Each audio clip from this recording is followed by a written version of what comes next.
Boa tarde, turma. Meu nome é Esther. Eu e meu grupo a gente vai apresentar para vocês a tecnologia dos jardins filtrantes. Está envolvida no tratamento do esgoto sanitário.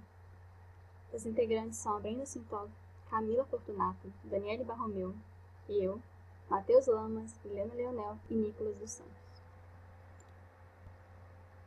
Com relação ao contexto histórico, os primeiros registros que a gente tem do esgotamento sanitário datam por volta de 3.000 anos a.C., com a implementação de sistema de esgotamento sanitário na cidade de Mohenjo-Daro, no Vale do Hindu, em Harappa, que corresponde hoje a Afeganistão, Paquistão e Índia. Aqui no Brasil, a primeira obra de saneamento foi em 1561, a mando de Estácio de Sá.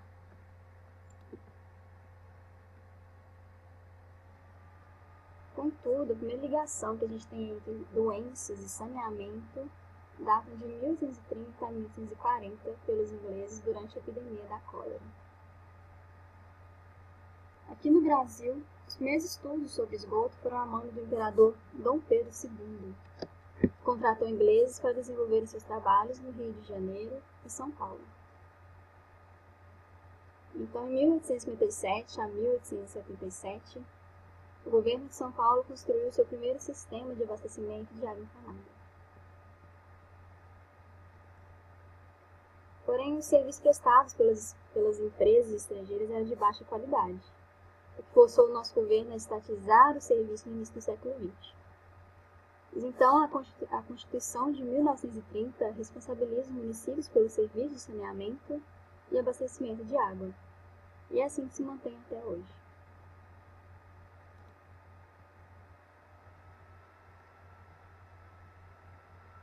Temos então, em 1971, o Plano Nacional de Saneamento Básico,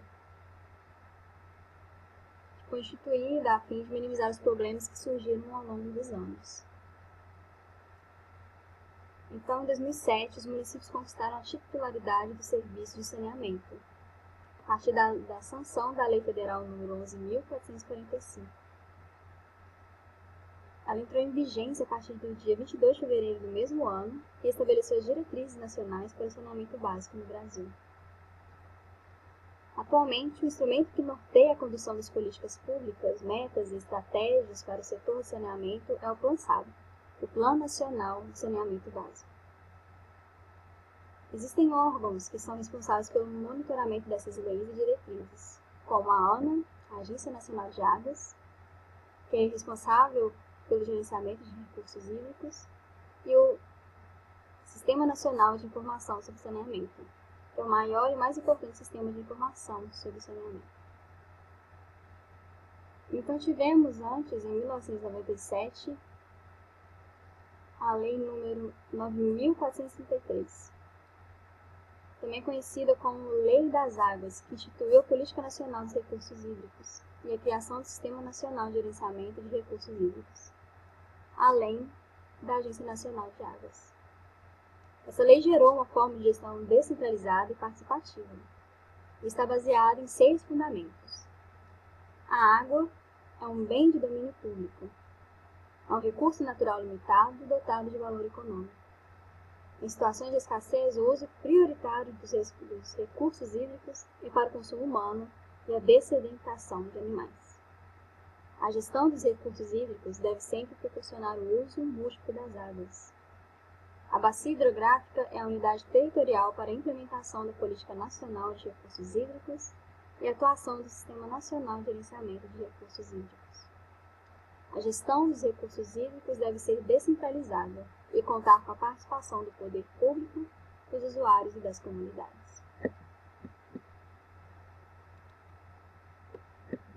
Com relação aí à situação problema, o Brasil ainda enfrenta grandes problemas na área de saneamento, devido ao aumento gradativo da população, ao surgimento de uma grande quantidade de indústrias a cada ano, ineficiência na gestão pública e principalmente aí a falta de planejamento nas cidades.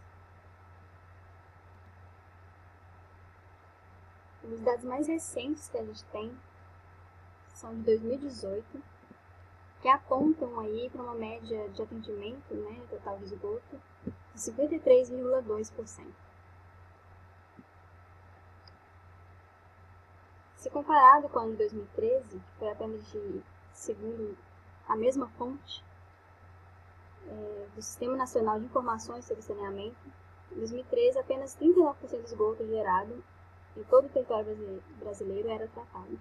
A gente pode ver então que houve um aumento aí considerável, mas que se pegarmos aí no Nordeste e no Norte, ainda tem muito a ser feito com relação a isso.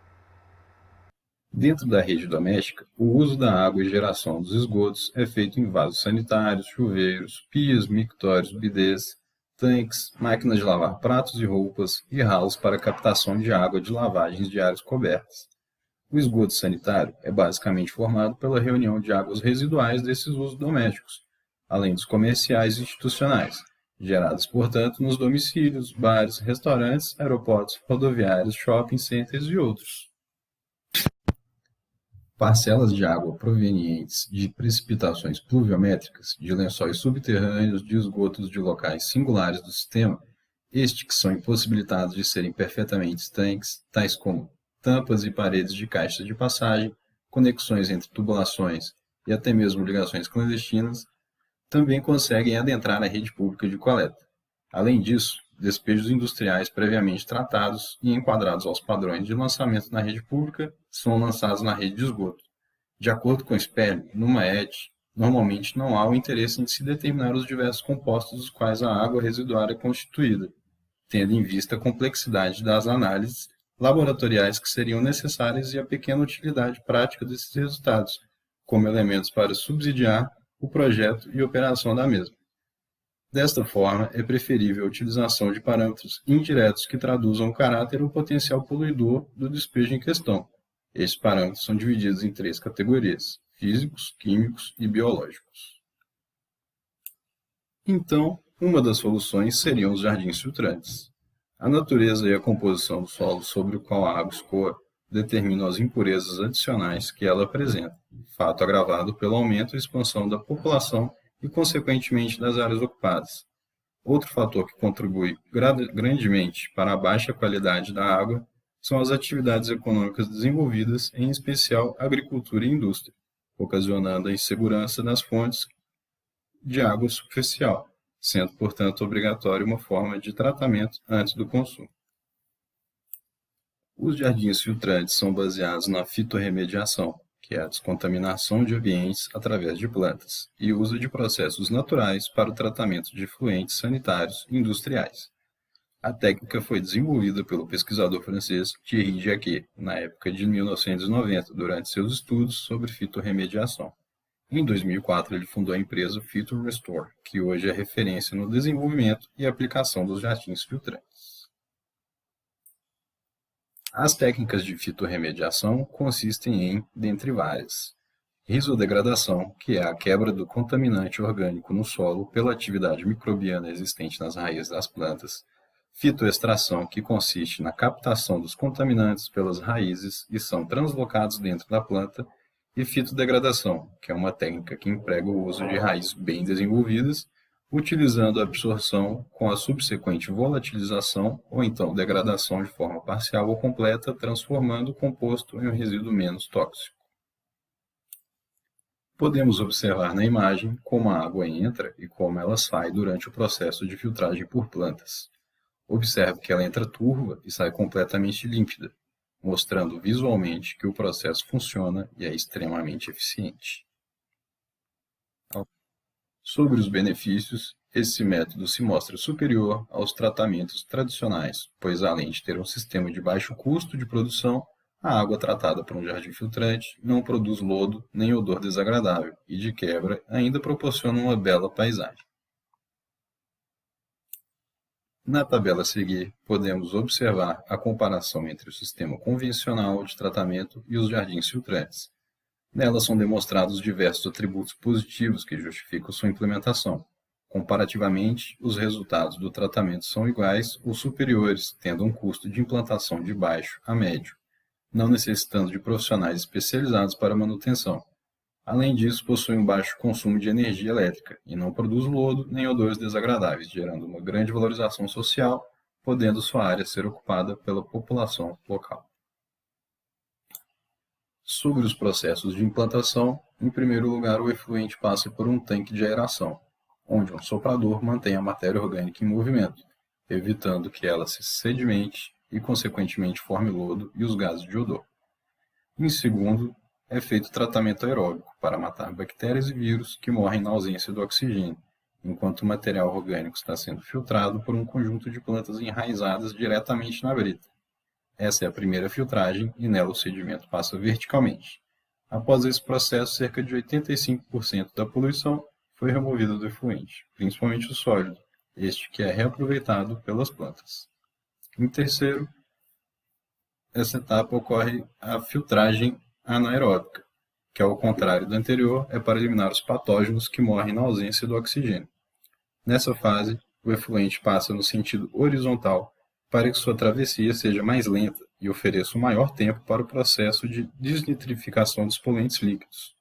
No final dessa etapa, mais de 11% da poluição é eliminada do efluente. Neste ponto, a água já atende os requisitos de qualidade da Resolução número 430 do Conselho Nacional de Meio Ambiente para lançamentos em corpos d'água, como córregos e rios.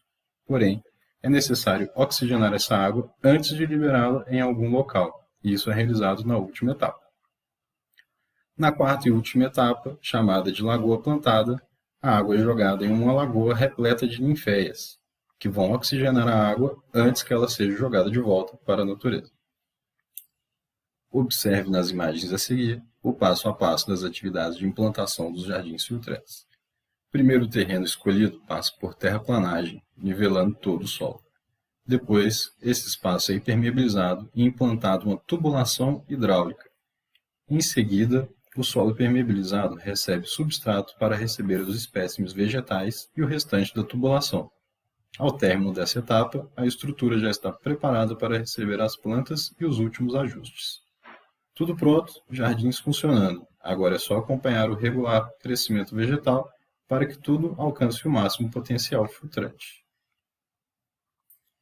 As plantas são escolhidas a partir de sua capacidade de remediar o solo contaminado através de alguns mecanismos naturais, sendo um deles a fitoextração, que consiste na capacidade da espécie vegetal de autodepuração do meio úmido plantado. Quanto às plantas, são diversas as espécies com potencial para uso nos jardins filtrantes. São feitas duas divisões para a vegetação no sistema. Para compor um projeto paisagístico, por exemplo, espécies ornamentais de diferentes folhagens, florações e alturas são escolhidas e organizadas. Podem ser utilizadas plantas aquáticas, anfíbias ou terrestres, dependendo do tipo de jardim filtrante que vai ser implementado, da disponibilidade da vegetação e do interesse do cliente. Vamos agora para o nosso estudo de caso.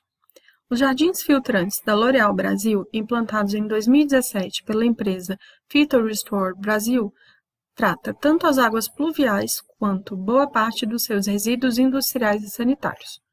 A multinacional reutiliza os líquidos advindos da filtração dos jardins para a irrigação e o reuso nos próprios banheiros, em descargas, por exemplo. Dessa forma, há uma redução do consumo de água de cerca de 40%. Além disso, menos poluentes são lançados na natureza. Essa iniciativa da L'Oréal Brasil deu a ela o Prêmio Internacional Green Solution Awards em eficiência no descarte de resíduos na COP23 em 2017.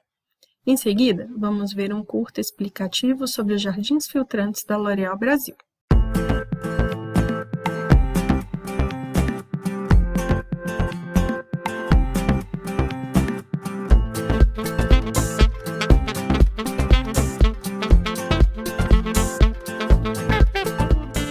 Para o projeto de tratamento aqui do Centro de Pesquisa da L'Oréal, a gente teve que levar em consideração a localização. O centro está dentro da Ilha de Bom Jesus, que fica em frente da Baía de Guanabara. Para isso, a gente pensou em oferecer a solução mais completa para o tratamento de efluentes sanitários e de água de chuva. Esses dois tratamentos eles funcionam de formas separadas. O tratamento de água pluvial ele faz a captação de toda a água do terreno através de biovaletas e através da própria encosta do terreno, e ele leva essa água para um jardim de tratamento pluvial e depois despeja essa água numa bacia de retenção que faz a infiltração dessa água de novo para o lençol freático. Já o jardim de efluentes sanitários e de industrial, ele é totalmente impermeabilizado, justamente para proteger o lençol freático. Esse tratamento ele começa num tanque de aeração que movimenta a matéria orgânica a fim de que não sedimente lodo e não gere nenhum odor. Esse efluente depois passa por um jardim vertical e na sequência por um jardim horizontal. Vai terminar numa lagoa de tratamento onde você faz o polimento e a devolução de oxigênio para a água. Essa água ela consegue depois ser totalmente reutilizada dentro do centro, na forma de água para descargas, para lavagem de pisos e para irrigação do próprio jardim. O Centro de Pesquisa e Inovação da L'Oréal nasceu com o objetivo de estar na vanguarda do desenvolvimento, não só de seus produtos, mas também na gestão dos seus processos e os recursos naturais que nós utilizamos no prédio. Desde o início, nós buscamos certificações sustentáveis, que trouxesse as melhores soluções para a gestão dos recursos ambientais que utilizamos no prédio. Na questão da gestão de efluentes de água de chuva e efluentes industriais, nós trouxemos os jardins filtrantes, que nos mostra que é completamente possível a gente ter a questão de tratamento inteligente, gestão inteligente de recursos e a gestão ambiental juntas. Esse é o meu primeiro contato com esse tipo de solução. E é fantástico perceber como a natureza pode tratar a si mesma através desses efluentes. Esse jardim trouxe um novo olhar para dentro da L'Oréal de como nós podemos tratar o nosso efluente. É importante ressaltar também que a nossa construção ela é certificada LEED Gold através do Green Build Council e que também vamos buscar a mesma certificação para os nossos processos internos.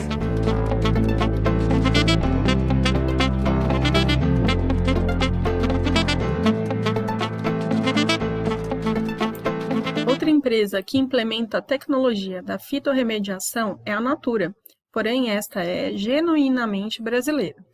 Lá em 2014, às margens da rodovia Pará 391, em uma área de 175 hectares, anteriormente ocupada por uma propriedade particular, a Natura implementou o Natura Ecopark, que além de ter espaço para sediar outras empresas interessadas em compor o polo industrial, trata seus próprios resíduos industriais.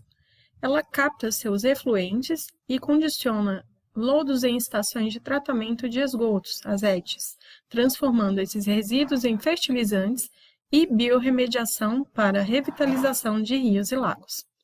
Já que a Natura ocupa somente 10% da área total e se baseia no conceito de simbiose industrial, a Natura Ecopark hoje é uma iniciativa de sucesso que demonstra que a união de interesses em benefício da natureza dá certo. Podemos ver na figura a fábrica da Natura em Benevides, com seus jardins filtrantes. Podemos concluir que os jardins filtrantes trazem excelentes contribuições para a sociedade e para a localidade onde são implementados. A modernização de processos biotecnológicos na utilização de jardins filtrantes mostra sua eficiência na despoluição de vários rios, além de ser uma alternativa sustentável e econômica. Os benefícios vão desde a melhoria de condições de reciclagem da água a fatores psicológicos que interferem na qualidade de vida e do bem-estar da sociedade. Além do seu uso paisagístico, adaptando a estrutura ao seu entorno para usufruir do seu potencial de beleza estética, o aproveitamento da biomassa gerada em sua operação pode ser voltado para atividades agrícolas. A implantação dos jardins filtrantes é bem mais barata em comparação com métodos tradicionais. É de fácil manutenção, podendo ser feito por empresas locais, sem intervenção de especialistas internacionais, e pode-se utilizar materiais e plantas locais também. Por fim, a composição estética e a integração na paisagem do sistema de tratamento permitem uma composição vegetal do local e sua valorização, sendo um passo a mais no sentido do manejo sustentável de atividades industriais. É isso, pessoal. Obrigado a todos por acompanharem a apresentação do nosso trabalho e, em caso de dúvidas, nos prontificamos a responder a todos. Obrigada!